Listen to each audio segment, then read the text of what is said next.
S'il y a un événement aujourd'hui qui est on ne peut plus international, c'est évidemment les Jeux Olympiques. On a la chance de recevoir dans 5 ans ces Jeux. Et il nous semblait intéressant de connaître un petit peu la démarche à l'international, comment aujourd'hui on essaye de co-construire l'événement, on va parler de co-construction, de co-construire l'événement avec aussi des internationaux. Et puis, il s'avère que Eva Baldessin, qui va venir témoigner et nous raconter un petit peu l'histoire de l'internationalisation des JO 2024, eh ben Eva, elle a travaillé chez Hopscotch, elle a été directrice des relations internationales chez Hopscotch, elle a travaillé autour du pavillon français à Milan, à l'exposition universelle de Milan en 2015, pardon. Elle a travaillé aussi chez Comexposium. Donc on s'est rendu compte que, mine de rien, on avait confié à quelqu'un de notre secteur, du secteur international, la mission, et puis aussi qui avait une belle trajectoire internationale, on lui avait confié la mission d'internationaliser un petit peu ce JO 2024, que ça ne soit pas un événement français, mais que ça soit aussi un événement qui puisse séduire les internationaux. Pour qu'elle nous raconte un peu l'histoire des JO et de cette relation avec l'international, merci d'accueillir Eva Baldessin.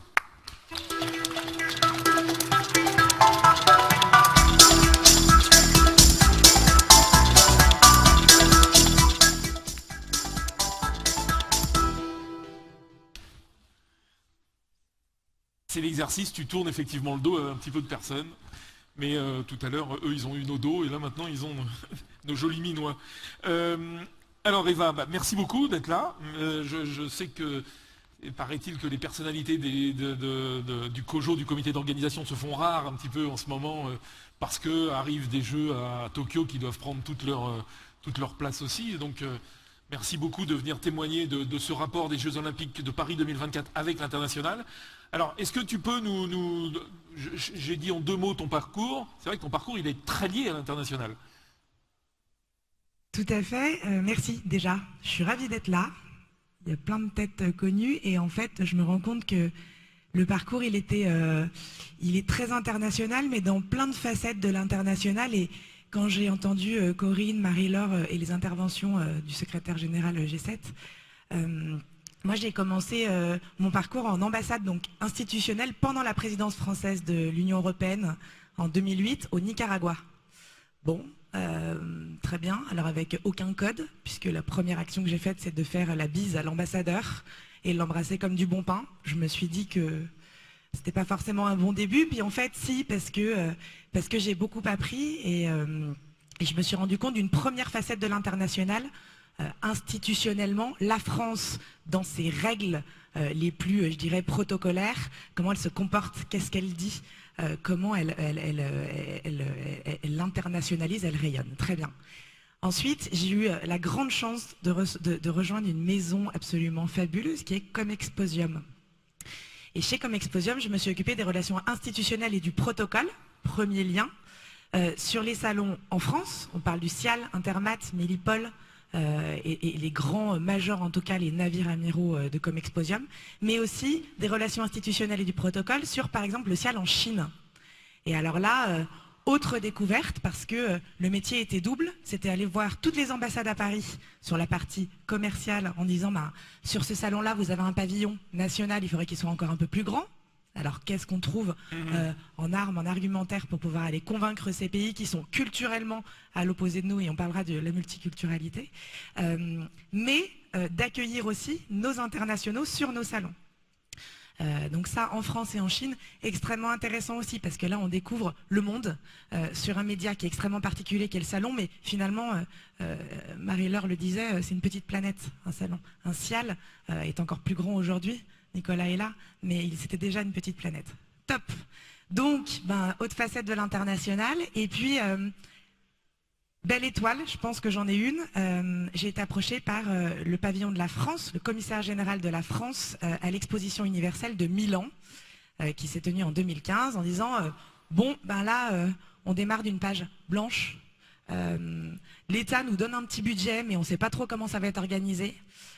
L'objectif, c'est que la France émerge, en tout cas rayonne en Italie, en Lombardie, à Milan, sur une thématique qui était nourrir la planète, énergie pour la vie.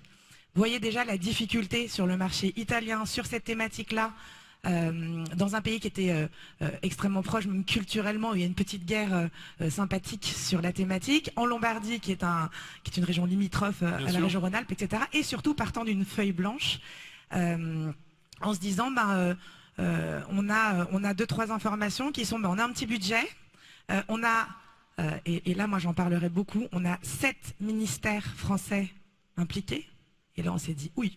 Ok. Et c'est quoi l'objectif de chacun? Ils sont chacun différents. Ah, ok.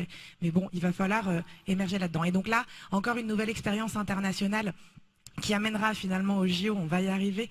Mais là, c'était une problématique très précise. Comment émerger, comment rayonner dans un concert de 143 pays sur une thématique où finalement la thématique, nous, notre marché était quand même assez mature et il y avait, bon, bref. Et donc là, j'y reviendrai, mais... pour nous, l'essentiel, c'était un message clair, c'était une solution, c'était une exception à la française et pas à les montrer, on en reparlera. On en a déjà discuté, Lionel, mais vous le disiez, et je trouve ça très juste, l'excellence française, c'est bien, on le sait, il faut l'avoir en tête. Moi, je parlerais plutôt d'exception française. On n'arrive pas avec nos gros sabots en disant on est les meilleurs. Et là, on était plein d'humilité parce que les Italiens, ils avaient un pavillon qui faisait 20 fois le nôtre. En même temps, quand c'est chez eux, ils avaient tout intérêt à le faire aussi. Mais... Ah ouais, puis ils n'ont pas raté leur coche, donc c'était très bien. Donc, l'objectif, c'était un message clair, unique, une solution à apporter et partir groupé. Donc, cet interministériel, 7 ministères, c'était compliqué, mais il fallait rassembler et fédérer les collectivités, les partenaires privés, la recherche et l'exhaustivité de la société civile. Bref, je passe. Bref, un beau pavillon à la conclusion. Un pavillon quand même... assez incroyable, je dois le dire. On a gagné le prix d'architecture sur Milan. Et puis surtout, on avait toute une histoire. La COP21 arrivait juste après. Et nous, on avait un vrai enjeu déjà de ne rien laisser. On avait un pavillon démontable, remontable, tout en bois du Jura. Enfin, on avait une vraie belle histoire à raconter. Hopscotch Hopscotch. Et donc là, j'ai rencontré un monsieur sur l'Expo Universelle qui me dit « Tu connais Hopscotch ?» Non. « Tu connais les agences ?» Non. Bon, viens, ça m'intéresse. Et l'histoire Hopscotch est encore différente et passionnante parce que un groupe, une agence qui est organique, qui se transforme, qui fait plein de choses et qui dit on est à l'international, on va se développer encore plus, on va structurer notre international, on a plein d'idées. Et j'ai eu la chance et l'honneur d'accompagner Frédéric Bedin dans cette mission-là. On s'est bien amusé, on a travaillé sur beaucoup d'événements à l'international. Et encore, on est allé toucher du doigt ce professionnalisme, cette exception qu'on a en France, de se dire comment on fait des événements et puis comment on se comporte dans un concert international. L'histoire est en train de continuer avec brio avec toute l'internationalisation d'Hopscotch, Sopexat voilà. et pas que, parce qu'il y a le Moyen-Orient qui arrive fort et donc voilà, une belle expérience qui m'amène à cette espèce d'énorme méga projet qui nous dépasse un peu tous, tellement il est magique, je dirais. Paris 2024, donc les Jeux Olympiques et Paralympiques en 2024. Et alors là, encore une universalité, en tout cas, un pendant de l'international complètement différent. Là, on est le pays hôte du plus grand événement du monde. Donc, tout ce que là, je viens de vous raconter, ça construit quelque chose. En tout cas, on commence à devenir international oriented. Mais là, c'est encore différent. C'est une organisation qui est titanesque. Il y a des gens qui l'ont fait avant nous. Donc là, pareil, en toute humilité, on a une ambition, et je vais vous en parler, qui est extrêmement forte. Mais on va s'appuyer sur les gens qui savent. On va s'appuyer sur les internationaux, Londres, Rio, Pyeongchang, et tous les pays qui sont passés avant nous et qui l'ont fait et qui l'ont bien fait. Alors quel est ton rôle spécifiquement dans cette grande organisation titanesque ? Mon rôle, il est de chapeauter, en tout cas d'assurer la cohésion de la vision de Paris 2024 sur tout l'international. Donc tous les événements internationaux, c'est-à-dire les internationaux qui viennent en France, qu'on accueille en général, c'est des délégations et ces personnalités-là sont très particulières. C'est la famille olympique et paralympique. Mais également, je coordonne toute la présence de Paris 2024 à l'international. Grosso modo, c'est sur les Jeux. c'est la présence de Paris 2024 à Tokyo, à Beijing, à Lausanne, à Dakar, en tout cas l'exhaustivité des Jeux olympiques et paralympiques qui nous précèdent, où nous on a des vrais enjeux extrêmement forts sur chacun d'entre eux, et l'idée est de coordonner tout ça, et puis de partir vraiment en groupe. Moi j'ai une question, vous êtes 350 autour de vous pour faire tout ça? On est 5 là. 5, voilà. Alors, c'est pas un boulot, c'est une aventure de vie. Oui, une aventure humaine. C'est une aventure humaine de par le temps qu'elle va prendre et puis de par l'investissement que ça demande. C'est un vrai métier passion, mais je suis pas sûre qu'il y en ait pas autour de moi. On est dans des métiers passion, et quand on est à l'international et qu'on se prend au jeu d'aller découvrir de nouvelles cultures, de faire découvrir la nôtre, ouais, ça devient. En tout cas, c'est. Pour l'objectif dessiné là. Voilà. Ouais, alors ces 5-là deviendront 140. Oui, 140. On a une ascension Paris 2024 qui est assez particulière. Aujourd'hui, on est une vraie start-up. On est 180. On était 50 il y a 4 mois. Et à la fin, on est 4200. Et ça se joue en 4 ans et demi. Donc il faut le faire. Mais les enjeux sont nouveaux pour tout le monde. C'est-à-dire que ça ne s'est jamais passé. Les JO en 1924, c'était... en l'occurrence, c'était pas les mêmes. Là, l'ambition est forte. Pourquoi c'est nécessaire de vendre un événement international comme les JO à l'international? Pourquoi? Parce qu'il y a des vraies spécificités aujourd'hui dans la manière de concevoir 2024 qu'il faut absolument vendre, ou en tout cas aller faire la promotion à l'international. C'est nécessaire, ça? Plus que vendre, moi j'utiliserais plus le terme engagé. L'idée de Paris 2024, en tout cas l'ambition et la conviction, elle est forte, elle est très forte, c'est se dire le sport change les vies. Ok, le sport change les vies. Et la déclinaison de cette conviction, elle passe grosso modo dans 3 piliers que je vous évoque assez rapidement, mais qui constituent notre volonté d'engager le monde, d'accueillir le monde. Des billets, on va en vendre. En général, il n'y a pas trop de sujets pour vendre des billets, je crois, sur les JO. Nous, on a 13,5 millions de billets à vendre. Bon, en général, il y a une pénurie. Donc, l'objectif, évidemment, il est aussi économique. Il faut qu'on... C'est un tiers de notre budget, la vente de billetterie, licensing, marketing. Donc c'est un enjeu fort, quand même. Donc c'est un enjeu fort, mais on se rend compte, en tout cas, ceux qui l'ont fait avant nous disent que ce n'est pas vraiment le sujet. Nous, le sujet, c'est vraiment de se dire qu'il faut qu'on célèbre avec le monde entier, la France, mais le monde. Il faut qu'on engage et il faut qu'on lègue. Il faut qu'on crée un avant et un après. En tout cas, c'est notre ambition. Nous, c'est très bien. Paris 2024, tout le monde va être de près ou de loin concerné, et on va beaucoup entendre parler de nous, et on va être au centre de beaucoup de choses au fur et à mesure des années là, qui vont arriver. Mais en 2024, on est mort en fait, parce qu'après la cérémonie de clôture des paras, c'est fini. Vous, là, c'est pas fini, au contraire. Et donc, du coup... on va célébrer parce que, je vous donne des exemples comme ça à la volée, mais ça convainc l'international, ça engage l'international, ça questionne l'international. On avait une délégation de comités nationaux olympiques, qui sont nos principaux clients des Jeux, qui est venue la semaine dernière, 80 comités, 30 pays représentés. Ils nous ont dit, mais nous, on veut les construire avec vous, ces Jeux, parce qu'on leur a présenté le fait que le Paris et la France va être magnifiés avec 95% d'infrastructures qui sont déjà là et qu'on va magnifier, on va les utiliser. On va utiliser notre terrain. La France va être un terrain de jeu. Et donc, on va célébrer ensemble. On va créer ce qu'on appelle les mass events, c'est-à-dire que tout le monde pourra, par exemple, courir le marathon. Première fois. Ça va se passer pour le cyclisme, ça va se passer pour la voile. En tout cas, on engage les populations. Je ne sais pas si vous avez entendu parler des nouveaux sports. En tout cas, chaque comité d'organisation a la chance et le loisir de pouvoir choisir 4 nouveaux sports sur chaque édition. Et puis nous, on a fait des choix. Et les choix, c'est par exemple de mettre le breakdance en nouveau sport. Et là, vous me dites, c'est un sport? Ouais, c'est un sport, mais c'est aussi culturel. Et ça va nous permettre aussi de remettre le sport dans la vie des gens, dans les villes, dans les centres urbains. Je pourrais en parler des heures, mais ça, là, on célèbre. On engage et on engage toute la France. On a des labels terre de jeu, en tout cas tout le monde pourra s'engager. Et puis on crée le plus grand club sportif digital au monde, première fois. Il s'appellera Club 2024.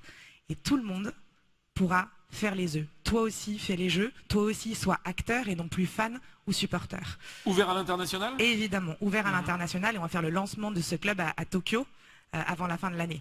Donc là, c'est vraiment tous les mécanismes qui vont nous permettre vraiment d'engager nos communautés en France, bien évidemment. Il faut que chaque Français fasse les jeux, mais on va aller beaucoup plus loin.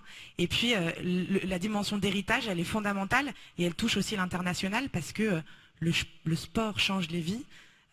On parle d'éducation, on parle de jeux verts, en tout cas de la haute ambition qu'on a d'être neutre en carbone, d'avoir une mobilité verte.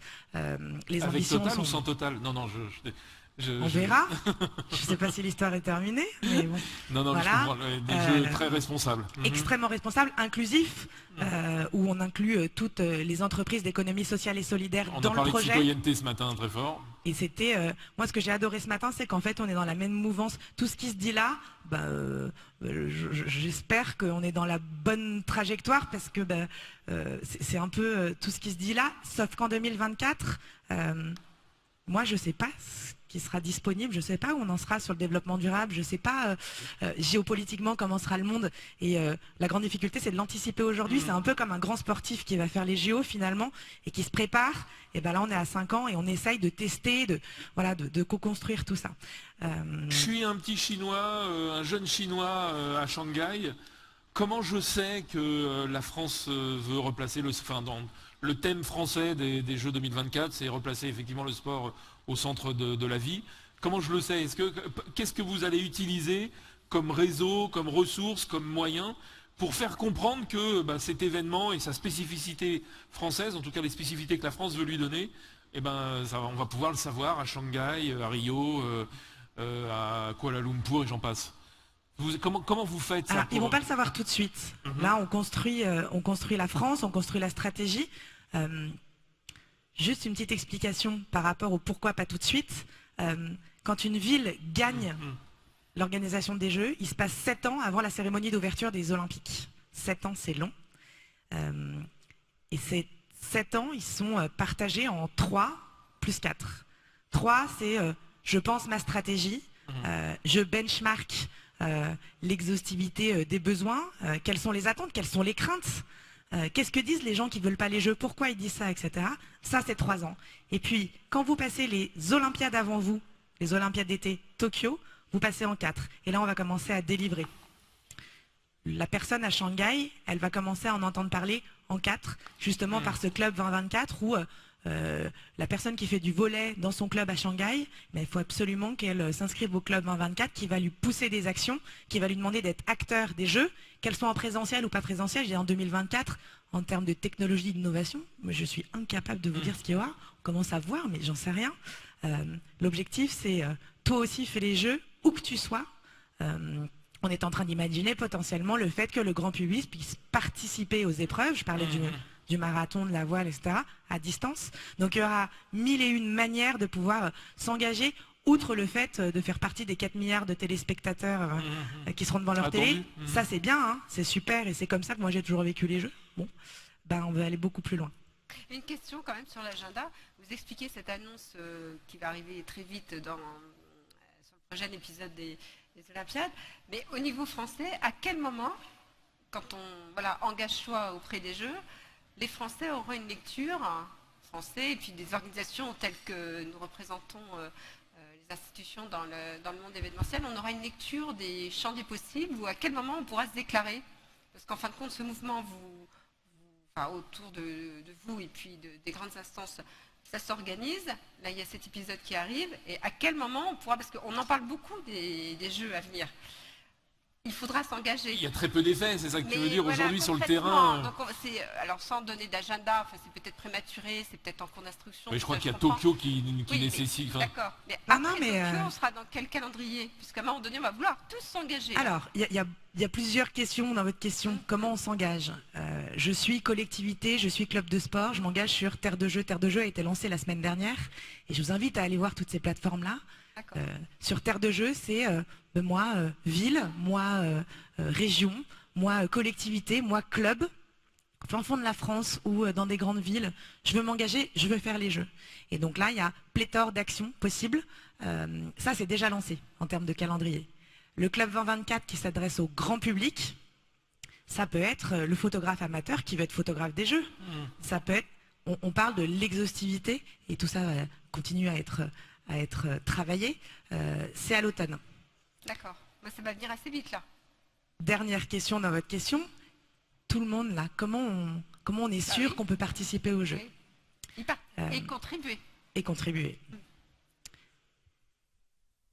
On est à 5 ans, donc on est très tôt par rapport à d'autres Jeux olympiques, en tout cas la préparation. Nous, on a décidé dès la candidature, en fait, d'anticiper un maximum de choses, justement pour que tout le monde puisse participer, tout le monde puisse co-construire.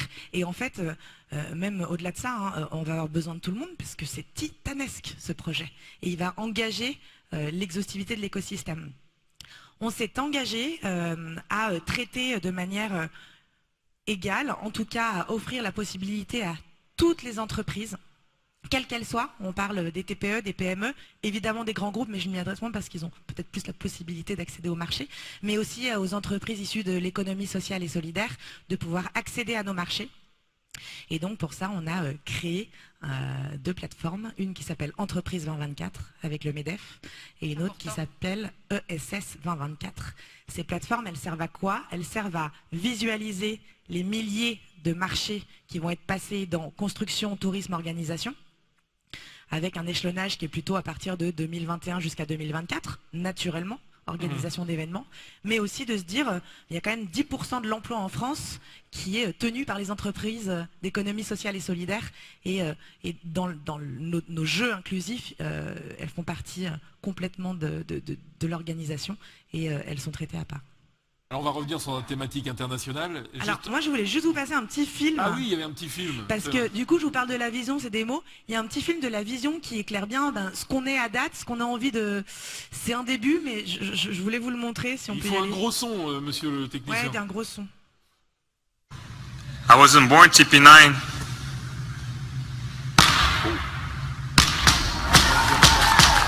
Avant, j'aurais renoncé.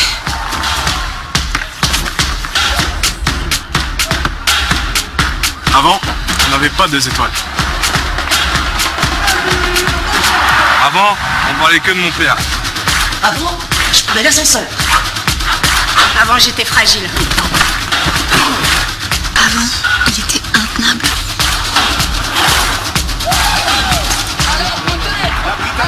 Non, moi avant je croyais pas au miracle.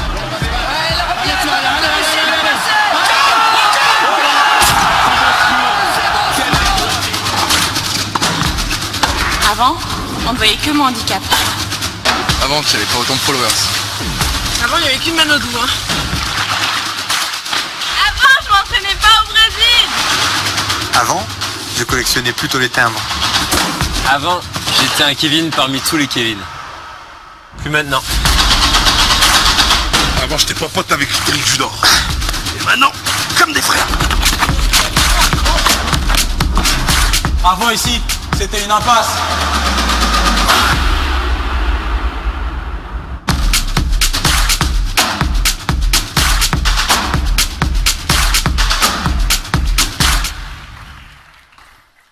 Ça donne envie d'être un champion.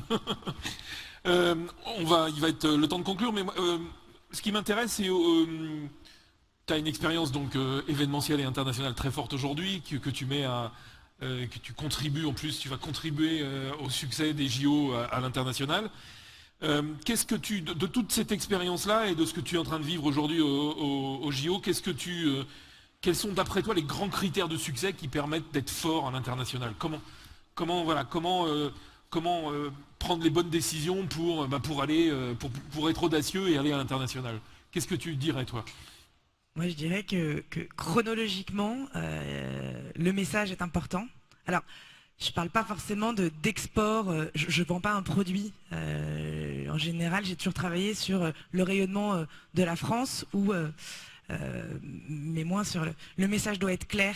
Le message doit être compris, en tout cas à l'international, donc traduit. Et je ne parle pas de la langue, je parle culturellement. C'est-à-dire ce que je suis en train d'exprimer, comment je peux faire passer ce message dans le pays où je vais. Une fois que ce message est clair, je pense qu'il faut fédérer. Et ça, en tout cas, Milan, mais aussi Paris 2024, c'est beaucoup d'acteurs. C'est quasi la totalité des acteurs français qui sont fédérés autour de ce projet. Comment je fédère? Je pars groupé, donc ça veut dire que je co-construis, que je concilie, que j'écoute beaucoup pour pour essayer, on parlait de chasser en meute, c'est exactement ça, c'est d'y aller sous une seule et même bannière. Je pense à la Suisse qui fait magistralement ça. Alors la Suisse, c'est pas la France, soit. Néanmoins, à l'international, c'est propre, c'est une marque, c'est toujours le même message. Et quelle que soit l'entreprise, la collectivité en Suisse, ou le ministère, quel qu'il soit, dit la même chose. Et ça fonctionne, en tout cas sur les expos. Switzerland, quelque chose comme ça. Ouais. C'est assez bluffant.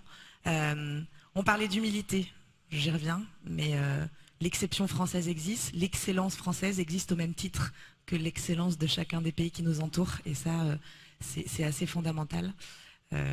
Voilà, si c'était 3 points. Tu parlais aussi d'alliance, quand on a préparé, tu parlais d'alliance avec les locaux. Ouais, alors le benchmark, c'est se dire, moi je trouve qu'on n'est pas très bon dans le lobbying, en tout cas le maillage à l'international. Je parle plutôt des grands événements, je prends l'exemple des candidatures, par exemple sur les Jeux, on s'est quand même casser la figure échecs, ouais. Pas mal de fois, quoi. Et toujours en se disant, alors chacun, mais grosso modo ça a été peut-être une mauvaise préparation dans le lobbying.